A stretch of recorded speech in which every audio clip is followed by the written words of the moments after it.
There's so much in our Western society today that looks like the old paganism revived. So much of what is called the new morality is not new at all. It's the old immorality.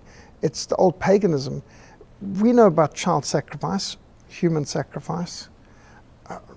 Before the gospel arrived in Africa, people running around naked, killing and even eating their neighbors was not unknown, and sacrificing babies was practiced, and there was all kinds of human sacrifices performed.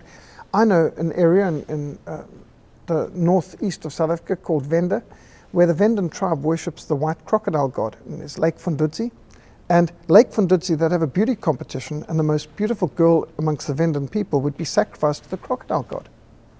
And many of them would walk in there very excitedly, enthusiastically, think this is a great privilege. Others were not convinced and had to be carried kicking and screaming by their parents or brothers and thrown in.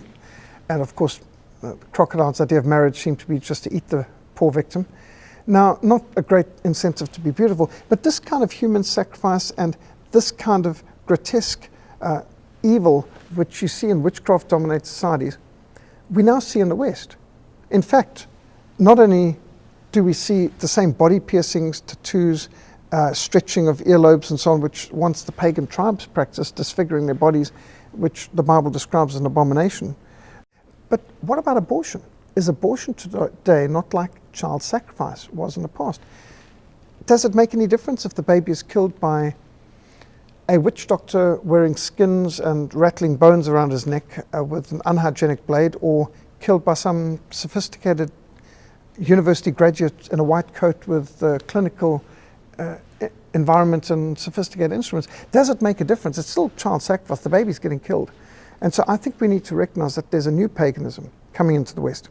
It's seen in a lot of the music, it's seen in a lot of the art, and for the killing of babies, and in so many different ways, the revival of occultism and the fascination with evil.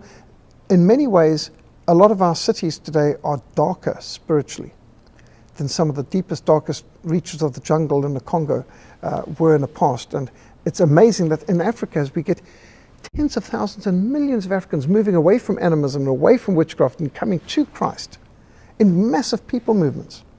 And yet you find in the West millions turning away from Christ, away from their Christian heritage, and going back to the paganism which Christians in Asia, Africa, and the Pacific Islands have turned away from.